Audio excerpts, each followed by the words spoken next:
오늘도 하나님의 은혜가 저와 여러분에게 함께하기를 기원합니다. 어제에 이어서 남유다의 왕 아사랴의 통치를 먼저 보겠습니다. 1절 말씀에 이스라엘 왕 여로보암 제27년에 유다 왕 아마샤의 아들 아사랴가 왕이 되니 그가 왕이 될 때 나이가 16세라. 예루살렘에서 52년간 다스리니라. 그의 어머니 이름은 여골리아라. 예루살렘 사람이더라. 아사랴는 16세에 왕이 되어서 52년 동안 남유다를 다스렸습니다. 3절에 아사랴가 그의 아버지 아마샤의 모든 행위대로 여호와 보시기에 정직히 행하였으나 오직 산당은 제거하지 아니하였으므로 백성이 여전히 그 산당에서 제사를 드리며 분향하였고 여호와께서 왕을 치셨으므로 그가 죽는 날까지 나병 환자가 되어 별궁에 거하고 왕자 요담이 왕궁을 다스리며 그 땅의 백성을 치리하였더라. 역대하 26장을 보면은 선지자 스가랴가 사는 날 동안에 하나님을 찾았다라고 기록합니다.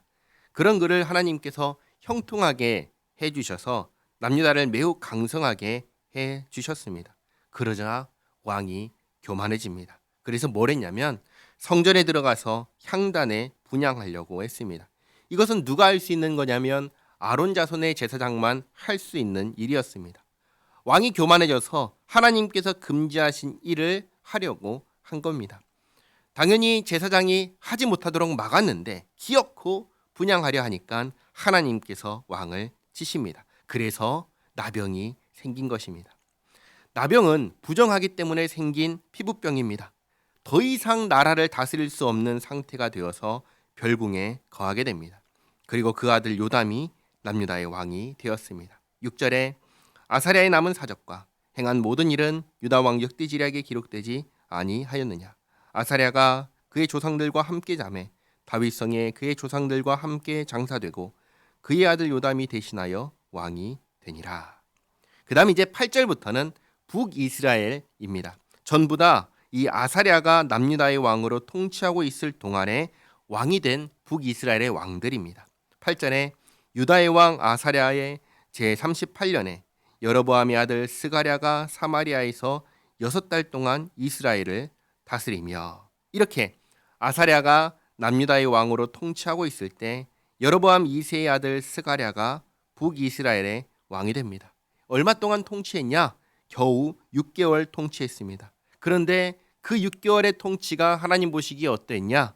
악했다라고 그렇게 기록합니다. 9절에 그의 조상들의 행위대로 여호와 보시기에 악을 행하여 이스라엘로 범죄하게 한 느밧의 아들 여로보암의 죄에서 떠나지 아니한지라. 야베스의 아들 살룸이 그를 반역하여 백성 앞에서 쳐 죽이고 대신하여 왕이 되니라. 하나님께서 예후를 북이스라엘의 왕으로 세우셨습니다. 그리고 4대 후손이 왕이 되게 하셨습니다. 다르게 말하면 4대 만에 끝난다는 것입니다. 그 이유를 여기에서 이제 알 수 있습니다. 4대가 전부 다 한결같이 하나님 앞에서 악한 왕이었기 때문입니다.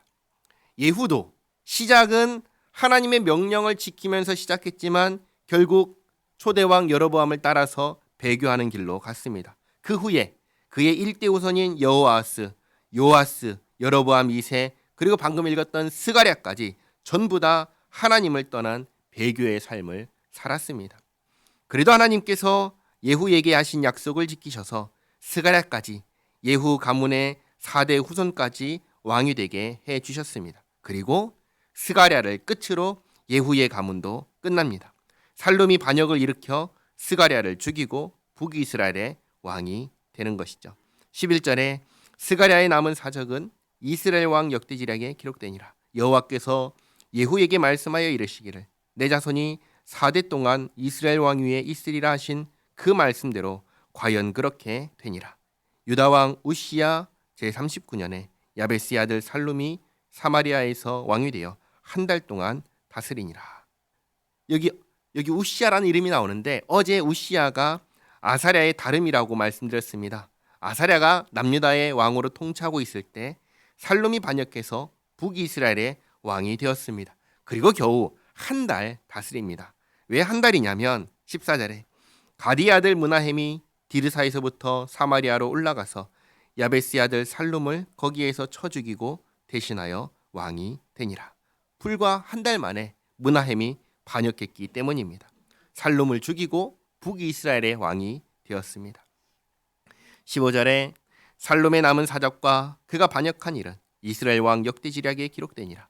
그때 므나헴이 디르사에서 와서 딥사와 그 가운데 있는 모든 사람과 그 사방을 쳤으니 이는 그들이 성문을 열지 아니하였습니다. 그러므로 그들이 그곳을 치고 그 가운데 아이벤 부녀를 갈랐더라.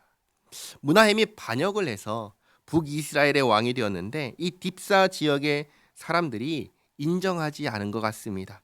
그래서 그들을 정복하기 위한 전쟁을 했는데 워낙 강력하게 저항하니까 그곳에 진을 치고 백성들을 잔인하게 죽인 것입니다. 그리고 17절에 유다 왕 아사랴 제39년에 가디의 아들 므나헴이 이스라엘 왕이 되어 사마리아에서 10년간 다스리며 여호와 보시기에 악을 행하여 이스라엘로 범죄하게 한 느밧의 아들 여로보암의 죄에서 평생 떠나지 아니하였더라. 아사랴가 여전히 남유다의 왕으로 있을 때 므나헴이 북이스라엘의 왕이 되어서 10년을 다스립니다. 그의 통치는 어떠했는가? 잔인했다. 초대 왕 여로보암의 죄에서 평생 떠나지 않았다라고 기록합니다. 다른 왕들과는 다르게 성경은 이 평생이라는 단어를 추가해서 그가 참으로 잔인하고 악한 왕이었다는 것을 강조합니다.